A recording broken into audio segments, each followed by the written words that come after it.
Good afternoon.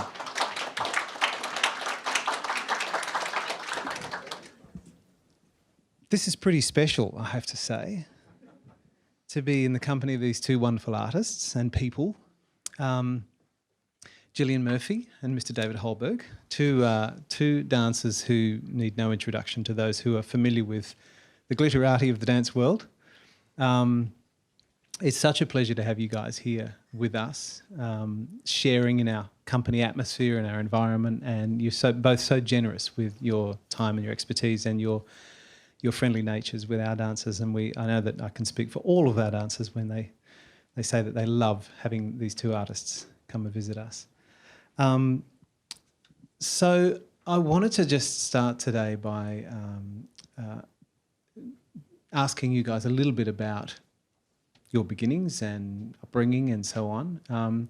We're all children before we're adults, and we all grow up somewhere and we all have influences. And I'm interested to know, first up, perhaps I'll start with you, Gillian. You were born in Wimbledon, I read. That's true. However, raised in America. Yes. So do you want to just illustrate a little bit about your early life? Well, thank you for your comments, and it's good to be here. So I was born in England because my father was working overseas for a few years.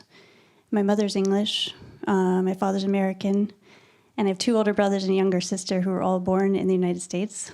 So it just happened that I was born there, and when I was about 4, we moved. We were actually living in Belgium for a couple of years as well. We moved to Florence, South Carolina, which is a rural part of the South in the United States.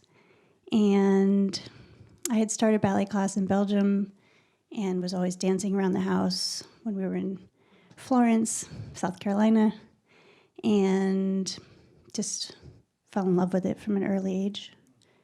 Fantastic. I did a little bit of research and I read about one of your teachers, Melissa Hayden, who, for those that don't know, was a very famous Balanchine dancer in her own right. And so at what age did you start attending classes with Melissa? When I was 14, I moved away from home to go to the North Carolina School of the Arts, which has an excellent high school program for the arts. And Melissa Hayden became my mentor and really took me under her wing and taught me so much. I don't know, like really where to start with that, but I try to kind of remember some of her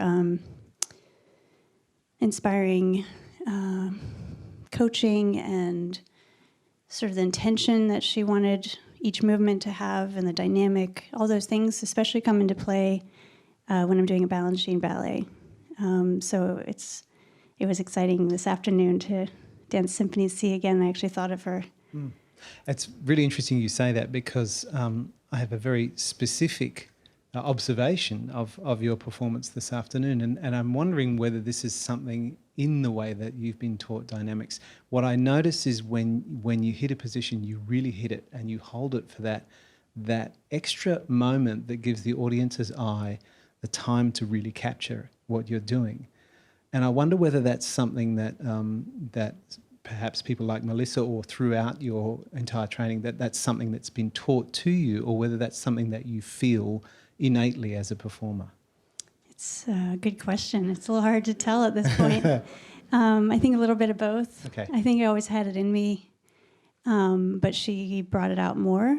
And working with her, also, I just had 2 summers at School of American Ballet where I learned quite a bit as well there about that type of dynamic, about not being early, and that there should be some surprises. So that it feels spontaneous. I think so. So instead of just like seeing the preparation to get to the next step, you might not even expect that anything's going to happen, and then you're there, and you have a second there. That little element of surprise. Yeah. But it also comes across, pardon me, as extraordinarily musical, because you're able to pull and push a phrase in order to achieve those dynamics. And certainly watching that this afternoon was really enjoyable. So thank you for that. I'm going to flip across to David now. I will come back to you though, Gillian. Don't worry. Don't get too comfortable. So David, tell me about early days, childhood days. I mean, born in South Dakota, raised in Phoenix, Arizona. What was living in Phoenix, Arizona like? Kind of like Australia, hot and dry, yeah? Hot and dry. I think even hotter and drier. But it was very suburban American upbringing. I went to a public school. Everyone was on the football team or the cheerleading squad. Prom king, prom queen. What you see in the movies was my childhood. Sounds idyllic. Well, it wasn't for me, because I was a tap dancing boy. But I was, the calling came, like the three of us know what it's like. And you couldn't stop me. Whatever sort of obstacle I came up against, I couldn't or wouldn't stop dancing. And then the obsession just grew and grew. Fantastic. I think for all of us, we have influential people along our pathway to becoming dancers. And I'm interested to know, for you, David, in your early development years, were there people or a person who really kind of helped you to crystallise your ambitions to be a dancer? My first teacher in ballet, his name was Kiwan Han, was very, very influential. I started ballet quite late, when I was 13, and he knew I was starting late and then just hit the ground running. We would work very late into the night, just one-on-one, and he was like a drill sergeant. Very strict Chinese upbringing that he had, so he sort of instilled that on me, and I would just drill technique for almost 4 years straight. And that sort of work ethic was kind of folded over as I started my professional career. And I think it's like with you and Millie Hayden, those formative years when you're training can really manifest how you work in your career, how you approach your career, roles, work ethic, all of that. Great. As dancers, we often get asked the question, what's your favourite role? And to be honest, we sometimes roll our eyes a little bit at that question. But I have a different take on this for you two. I'm interested to know, what are the roles that have given you the most grief or the most challenge, or have been some of the most difficult roles to surmount in your long and very extensive career? I mean, to be honest, I look at the repertoire list that both of you have done, and if I sat here and read it out, we would be here until 8:30 tonight and beyond, because the volume of work is massive. So I'm interested to know, amongst that enormous volume for you both, do you have memories of one or perhaps a couple of particular works that really presented challenges that kind of either maybe came out of left field, or maybe it was technical, maybe it was artistic, maybe it was both? I'm just interested to know your thoughts on that. I would say the hardest role that I had to come to terms with was the role I danced the most, was Siegfried in Swan Lake. I did Siegfried when I was 21 for the first time. I did it every year, multiple times thereafter. And Siegfried, much like Odette Odile, is in the history books. There's a precedent, there's an expectation, there's choreography to adhere to. And from the beginning, I felt like I needed to be Siegfried. I needed to act like Siegfried. And so I constantly just puffed myself up, trying to be the prince, like walking around with my, just sort of my head cocked to a certain way. I thought I should be some prince. Assume the position. Assume the position. And I was constantly told, strip that, just be who you are. You already look elegant. You don't need to do anything else. And I wasn't old enough to listen to that. And lo and behold, life marched on, and you become, more and more aware as an artist. And I feel like I've only very seldom come to terms with Siegfried and who he is as a character, and what I can bring personally to him in the ballet. And it was only certain productions that I danced around the world that allowed me to do that. But Siegfried was a role that I sort of loved and despised at the same time. Was there a particular version of Swan Lake that you felt, in the way it was constructed, you felt resonated more with you than other versions? I would say Rudolf Nureyev's version. I did that in Milan, and he was very Nureyev. It was sort of all about the prince. And there were, he was dancing a lot more. He was doing a lot more variations. But I have to say, I reaped the benefits from that selfishness. Sure. I started to find Siegfried as a character. Yeah.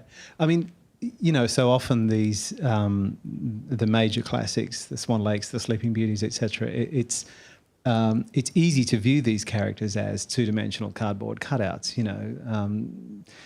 Young man at his birthday is told to get married, doesn't want to get married, goes hunting, falls in love with a swan. I mean, it seems kind of silly on the outside, but when you dig deeper into the kind of mythological aspect of some of these stories, you can obviously find so much more depth in the development of a character. And I guess that's one of the important things for us as artists, is to do that delving, isn't it? I mean, it's to really to dig that little bit further and look past the veneer of perhaps the way something has been done in the past.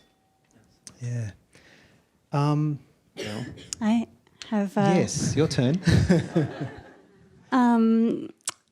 Sorry, I have a thought, which is that one of the most frightening performances I ever experienced was the first time I did the Shades corps in La Bayadere, because I hadn't really done that much corps de ballet work, and I also hadn't done that much classical ballet. So it's all about placement, and you cannot lower your leg. You can't have your head a different, unique way or something. It has to be exactly uniform. And if you're a little bit off or a little bit free-spirited, we're clueless at the time that I did it. It's really scary. So, it all went fine, but I just remember being like, oh my God, that was like an out-of-body experience. Usually when I get on the stage, I feel like I'm in my element. And that was like, okay, don't let everyone down here. It's just so much pressure. But I think two roles that didn't necessarily give me grief, but pushed me to sort of redefine who I thought I was as an artist, or what I could bring to the stage, was Hagar in Pillar of Fire and Lizzie Borden in Fall River Legend. With both of those roles, those are not the type of roles that I initially pictured for myself. When I was little, I was quite comfortable turning and jumping and, trying to be dynamic. And these roles are all about digging deep and just pouring your heart out in such a different way. With Lizzie Borden, it's the story of a woman who killed her parents, her father. It's a happy ballet. Her father and her stepmother. A true story. She was not found guilty in real life, but all signs pointed to her doing it. In Fall River, Massachusetts. So at any rate, it's sort of gut-wrenching and horrifying. I don't think I bear too much resemblance to Lizzie Borden in real life. So it didn't give me grief, but it made me dig so much deeper than what I kind of had experienced before that. I'm really glad you talked about Fall River Legend, because I don't know why, but that was one of the ballets I had written down to ask you about, not having any idea that you had that experience with it. And it brings me, I suppose, to an interesting point, is that it's those roles that challenge us the most, obviously, that cause us to grow and push and extend ourselves as artists, as uncomfortable sometimes as they may be. I guess it's those times when we have to go out on a limb, I guess. Yeah, absolutely. And it taught me a lot about how much emotion I could bring to maybe more joyful roles, or finding different dimension or nuances to roles such as Odette Odile, more straightforward roles, even as like Aurora, that I don't know, it just made me dig deeper into going beyond steps, the choreography, into really finding a personal intention, and that everything's a feeling that's generating the movement, not just someone told you to do that step. And those, I think, are the things that penetrate, correct me if I'm wrong, but right to the back of the theatre. It's when somebody's fully invested and emotionally, physically, psychologically in a role that we as an audience absorb that and we feel that. And that's the beauty of live performance, and ballet in particular, I think. I'm interested to know a little bit about nerves and fear, and how you deal with those two things, say 20 years ago, and how you deal with them now. Because they exist. We're performers, we get up on stage every night in front of... This morning? What happened this morning? She doesn't remember. She'll remember once. David does. Once I start divulging. It's funny because, I've spent, probably most of you know, 2.5 years fighting a potentially career-ending injury, and the Australian Ballet saved me. And coming back to performance, the nerves and the doubt haven't gotten any easier. And I question sometimes, like, why am I doubting myself so much? Why am I so nervous? I fought too hard to get back on stage. This is for me now. But in fact, it's not just for you. It's for an audience. It's for your expectation. It's for, doing a ballet justice. And last night was my first show in Symphony in C.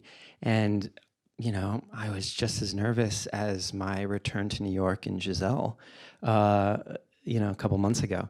And Gillian and I were in class this morning, and I'm like, how you doing? You doing okay? We're in class. And she's like, yeah, just a little nervous. This was before Symphony in C this afternoon.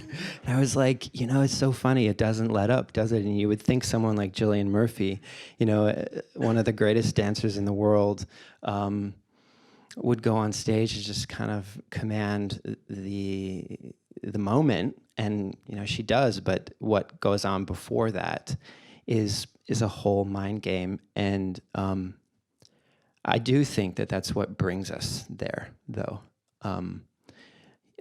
Sometimes when you don't have those nerves, you finish a show and you're like, okay, so where are we going to dinner? You kind of just, you're on to something else. But I feel like those nerves go hand in hand with the expectation of your work and what you present on stage. Yeah, I think it adds a bit of an adrenaline rush for sure. And I think both of us feel much better once we're on the stage. It's just sort of that beforehand where it's out of your control. Like, you can be as prepared as possible. We've certainly been dancing all our lives, day in and day out, but anything can happen, really. So just coming to terms with that, when you want to give your best performance, but you can't control that. It's you just have to sort of relinquish the desire to nail it and be free. I mean, or else you're not even for me, it's not really an inspired performance if you're just trying to like control every moment. Does that make sense? Yeah, absolutely. Would you say that at the point that you both are now in your career, you at least have more of an understanding of what nerves are, and what I see is both of you guys harness those nerves very, very well, and you somehow catalyze it into energy. And I think that's an art form in itself, and something which perhaps can only be practiced with maturity. I think, I think what David was saying about coming back after an injury, though, does sort of mess with your head a little bit. So it just takes a little while to. I just had a calf thing for a couple months ago, and even just that, it was like, oh, I've always totally trusted my body, like to kick in when I needed to. And so those first shows back, you just have to kind of take a really big, deep breath and trust again. And that, I think that confidence in your body working is like integral to what we're going to do on stage. At EBT, there's like the one show. So we will have one show of Swan Lake when we debuted it. And then, a year later, there's another one show. So I think you also, in order to sort of do well there, you get used to the fact that you're going to have to, even if, you have moments where you're not feeling so great, you really have to seize the moment because it's all happening. And the show's going to be over soon, and then you're going to look back at that. Do you look at the structure of the way we do things here, for instance, and I mean, we have 12, 14 shows of Symphony in C, and then later on when we're in Sydney, we'll do 21 shows of Sleeping Beauty, 21 shows of Alice. Do you think that that's an unusual situation for international companies? I think it's wonderful. I think there's a few companies who definitely do that. And I think ABT is actually more unusual that we have a run each week of like a different full length, and we have about 7 casts. So that's why we end up with the one show, and then the next week we're doing an entirely different production. We do the one show of that, or maybe 2 shows. I think this setup is really ideal for nurturing talent in a different way, and it's good to build off that momentum from performance to performance, and you learn something each show, I think, that you can bring to the next show. I would agree with that. I remember many years ago being fortunate enough to guest at ABT, and I was there for 3 months, and I think I did maybe 4 shows, 5 shows, which was a lot, I was told. And I'm sitting there going, geez, I can't wait for this show to come along. Like the more I'd wait, the more nervous I'd get, And here it's almost the opposite. It's like, oh God, when am I get a night off?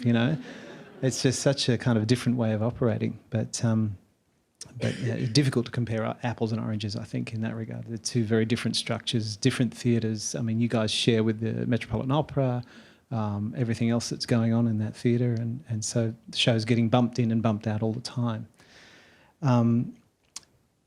Now, I'm just going to swing across to David. I read yesterday you have a book launch coming up. Do you want to tell us a little bit about that? Free plug here. It's so funny. My publishers are like, "Did you mention the book?" And I'm like, "Oh no, I forgot." So I'm glad you mentioned it. I have written a book. It's been 4 years in the making, and I started writing it when I was at the height of everything. I was, circling the world about 4 times a year, and at Bolshoi and wherever. And life was pretty fast and thoughtless a little bit. And then I crashed and burned and spent 2.5 years questioning whether I would ever dance again. So then the book received its backbone. And it's about my really inspiration of dance as an artist, but it circles around the looming question when I was in Melbourne in rehabilitation of will I ever dance again? So the book starts, the first sentence is, I remember what it felt like to dance. Because I remember sitting there thinking, wow, I really can't dance anymore. And going from such an extreme high to such an extreme low, you know, my whole entire life was shaken up. And then it was the climb back up. So it's a very, very honest account of what I went through. I bear all within myself. It's not a tell-all. Gillian's in it, and I was telling her yesterday that it's not a tell-all. A lot of it, the last 100 pages, is what the Australian Ballet did for me. And it comes out November 7th, Amazon.com. There you go. There you go. It's called A Body of Work, Dancing to the Edge and Back. And yeah, it's happening. Fantastic. Jesus Christ. Fantastic. Well, you know, David, you often say the Australian Ballet saved you, but I think you have to understand how valuable a friend you are to us as well, and that, you know, the inspiration that you bring to all of our dancers, to our audiences, could not be measured ever. So, you know, it's interesting how things unfold in life and how people and companies and artists are brought together. I don't want to say I'm glad it happened to you, but it's kind of a fortuitous circle of events somehow that, you know, we've all managed to end up in the same room. So I think it's, in the wash up, it's all wonderful. Absolutely. I feel like I have asked myself, I don't think I would have it any other way anymore, because I realized what humility is and what gratitude is, and I realized who I was, who I am as a person, and not as a, you know, person of the stage. And, you know, this Melbourne, the Australian Ballet, has become home, and it has let me heal and all of the above, and I connect so deeply with the dancers. I know Gillian feels that as well when she comes down, and everyone's just so open and welcoming and ready to learn from our experience as much as we're ready to learn from their experience. Fantastic. Now, Gillian, you've travelled here this time with your husband, Ethan Stiefel, equally famous gentleman of the dancing profession. Some of you may know Ethan, up until recently, was artistic director of Royal New Zealand Ballet. And he's accompanied you on this trip to have a nice time and look at motorbikes, I believe. Yeah, I just took a motorcycle trip yesterday into the mountains. And he said it was a little cold, but I think he's having a real good time. Fantastic. And look, without prying too much, do you guys have big plans for the future? Are you planning on staying in America as residents, or do you have an ideal place to kind of end up? Or I think it remains to be seen. We really loved living in New Zealand, but of course I was still dancing with ABT, so I would be gone for like 3 months at a time and back for 3 months to Wellington, Auckland, and everywhere. So it is nice that we're based in the same place, which is New York for now. And I intend on dancing for a few more years, and after that, we'll see. We'll see. We definitely want to be based in the same city. of course, that helps so when you're married, doesn't key. it? That is key.